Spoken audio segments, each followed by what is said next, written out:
Hello YouTube, how's everyone doing? I'm Bellas, and I'm going to talk about AI. I will try to make this video as different as possible. I swear I don't wanna repeat the same points people says about AI stealing art and AI grifters trying to scam people in some conventions. I will talk about some companies though. I'm talking about you, Coca-Cola and McDonald's. Also, I've been noticing AI, it's a bit of a problem in the furry fandom. I mean, if you're a furry and you have a Facebook account, you know how frustrating it is to open the ad and find an ad of a furry AI companions. Let's see one of those. Wow! I am Marcus. Hey, I'm Nick. Hey, how's it going? Want to hang out? I'm here for you. Whatever you do, just remember I'm right here with you. Create me on Flipped AI. One it's called Marcus and he's a wolf, and the other one it's called Nick, like Nick Wilde from Zootopia. Okay, I know this one, it's a white wolf, but he might as well be a fox who happens to be a police officer and has as a companion a female rabbit called Judith Hops. But the Disney copyright infringement would have been too obvious here, wouldn't it? If this video gets at not 100 likes, I will try getting in a relationship with one of those lel. Now don't think that I care about Disney. Nowadays they lose me when Bob Iger, the CEO of Disney Animations, made the terrible decision of adding their own AI video generator as a new service integrated to their streaming platform Disney+. Heck, I even saw an ad where a guy teached people how to make their own furry comic with, you guessed it, generative AI.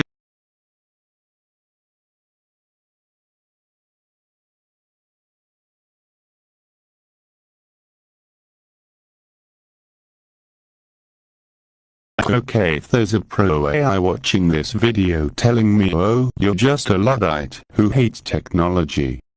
I don't necessarily hate technology, I'm just sad because of how quickly people and big companies can replace artists with themselves machine. But Bellas, you are using AI, you're using text-to-speech. Well yeah, but most text-to-speech tools already existed way before generative AI was a thing like Loquendo. I have an idea, let's ask ChatGPT why it's generative AI. It's such a good tool for artists and will definitely never replace them, and it's not a bubble. Okay, perfect. Now let me read it real quick. Let's see how ChatGPT can change my mind and maybe enlighten me. Hey, I said thanks just in case the AI uprising unavoidably happens. They wouldn't wanna kill me, lol. Well, generative AI is such a strong tool for artists because it amplifies human creativity rather than replaces it, and that's also why it isn't just a temporary bubble.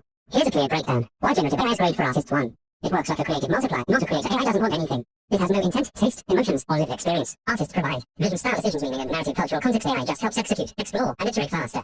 Think of it like Photoshop didn't replace photographers, synthesizers, didn't replace musicians, 3D software, didn't replace sculptors. It expands what artists can do, not why they do it. 2. It removes friction, not authorship. Artists often spend massive time on repetitive drafts, technical setup, variations, and experimentation. Generative AI speeds up concept exploration, mood studies, composition tests, color and style variations. This leaves more time for the human part: storytelling, refinement, emotion, and intention. 3. Artists still make the decisions. The value of art is in what to make, what to keep, what to discard. What it means AI can generate 1,000 images, but an artist chooses the one that matters or reshapes it into something new.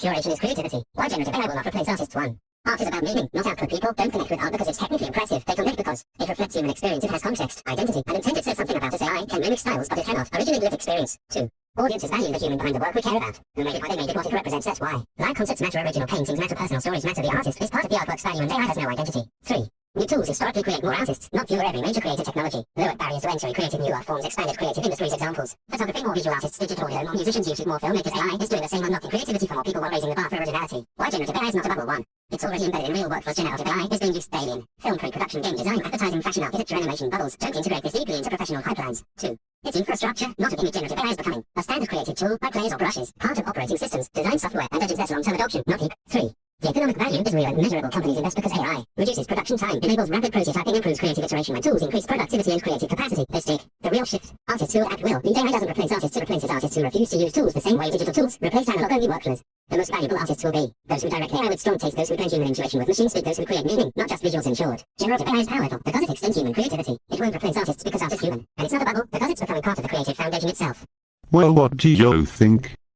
I'll be honest, this explanation doesn't fully convince me because for once we already have examples of companies replacing their human workers with AI. One big example, it's Duolingo. They replaced the majority of their workers with AI. There's also Coca-Cola and McDonald's with their own AI generated ads and then being demolished by a French company called Intermatch with their new Christmas commercial. Here's the wild part, ChatGPT made some good points. Photography 3D softwares didn't replace artists and synthesizers, didn't replace musicians, but none of those technologies were created based on the stolen work of others, and to use those technologies you need a bit of experience. Not everyone is a professional photographer, not everyone is a DJ, not everyone is a 3D artist, but apparently everyone can be an AI artist. And before one of you tell me you're just an ableist, what happens with disabled people? Well, there always was disabled artist. For example, Jen Bramblett, it's a blind painter who doesn't use AI. Here's some of his amazing work of art. At the end of the day, AI, it's not a natural evolution of humanity. It's exactly what's wrong with the world today. People getting so reliant on technology that they can't even think for themselves. You know, when I was a little kid looking at the future, I always imagined flying cars, craft and houses, you know, cleaner forms of energy being normalized, not this AI BS.